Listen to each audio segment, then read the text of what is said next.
Gungun TV. चाचा भतीजा और लॉकडाउन में भलाई। एक था चाचा और एक भतीजा, एक गुरु तो चेला दूजा। चाचा था ड्राइवर तो भतीजा क्लीनर। अपने ट्रक में भरकर माल ले जाते, इस शहर से उस शहर घूमते रहते। एक बार वे दोनों अपने ट्रक में चले जा रहे थे। लॉकडाउन में कहीं सामान पहुंचाने जा रहे थे। भतीजा बैठा था चुपचाप और चाचा रेडियो के गाने के साथ सुर में सुर मिला रहे थे। तभी अचानक से भतीजा चिल्लाया, रोको रोको चाचा, ट्रक रोको। ट्रक रोकते हुए चाचा जी चिल्लाए, अरे क्या हुआ, क्यों चिल्ला रहा है, ट्रक क्यों रुकवा रहा है? अरे फिर से भूख लग गई है क्या? अभी तो ठूस ठूस के खाया है।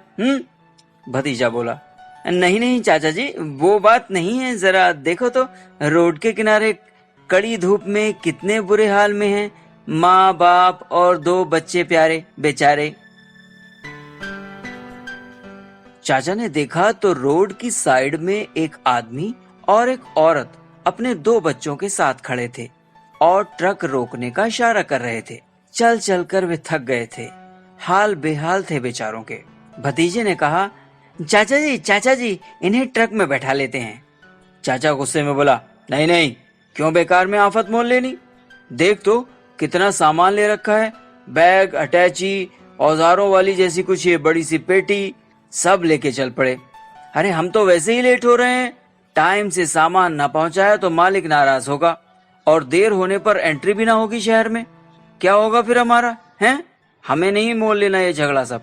भतीजा बोला, अरे बैठा लो ना चाचा जी, कहाँ जाएंगे बेचारे इतनी धूप में। अपने भतीजे की बात चाचा ने आखिर मान ही ली और मन मार के उन सबको सारे सामान के साथ अपने ट्रक में बैठा लिया।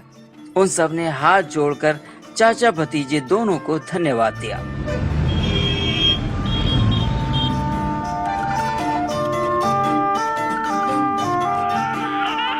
बीच बीच में जब छोटा बच्चा रोने लगता तो चाचा गुस्से से भतीजे को देखता कि मैंने बोला था, क्यों फालतू में आफत मोल ले रहा है तू, मगर तूने मानी ही नहीं। इसी तरह काफी टाइम बीत गया।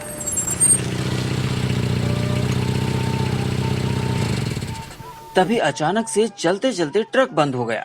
भतीजी ने पूछा, क्या हुआ चाचा जी, ट्रक क्यों रोक दिया?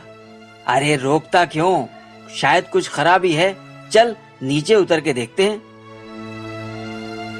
उन्होंने नीचे उतरकर देखा तो पाया कि ट्रक में कुछ खराबी आ गई है। चाचा बोला, अब क्या करें, यहाँ तो दूर दूर तक कोई मैकेनिक भी नहीं मिलेगा, धूप भी इतनी ज्यादा है, क्या होगा हे भगवान हमारा। तभी ट्रक में बैठा आदमी उतर कर आया और बोला, क्या हुआ भाई साहब, ट्रक खराब हो गया क्या? लाइए मैं जरा देखूं। इस पर चाचा ने गुस्से से कहा, अरे तुम क्या देखोगे, बड़े आए मैकेनिक कहीं के, तुम ही लोगों की वजह से हुआ है ये सब, मनहूस कहीं के, चलो जाओ। वो आदमी फिर से बोला, गुस्सा मत कीजिए भाई साहब, मैं सच में ट्रक का मैकेनिक ही हूँ, शहर में काम बंद हो गया तो परिवार के साथ गांव को चल पड़े। आप हटिए, मैं देखता हूँ जरा, मैं अपने औजारों वाली पेटी ले आऊं एक बार। और उसने फिर ट्रक की मरम्मत शुरू की और थोड़ी ही देर में उसने ट्रक को ठीक कर दिया और वो चाचा जी से बोला कि वो जरा जाकर एक बार ट्रक को चला कर देखें। चाचा जी ने ट्रक स्टार्ट किया।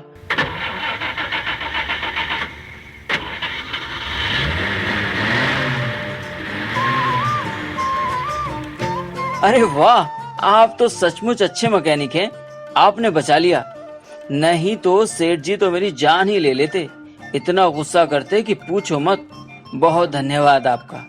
वो आदमी बोला, धन्यवाद तो आपका है भाई साहब, आपने हमें ट्रक में बैठा लिया, नहीं तो हम सबकी हालत खराब हो जाती, कोई सवारी मिल ही नहीं रही थी, धूप में खड़े खड़े बुरा हाल था। चाचा जी ने कहा, वैसे असली धन्यवाद तो तुम्हें देना चाहिए भतीजे, तुमने बचा लिया आज। अगर तुम इन्हें ट्रक में बैठाने की जिद ना करते तो आज हम भी सड़क के किनारे ही खड़े होते। चाचा जी तभी तो कहते हैं कर भला तो हो भला, भतीजे ने कहा। बिल्कुल ठीक कहा भतीजे, शाबाश शाबाश।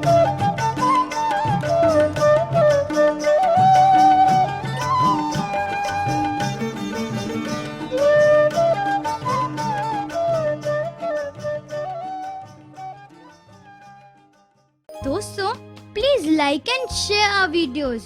Please don't forget to subscribe our channel Gun Gun TV. Thanks for watching Gun Gun TV.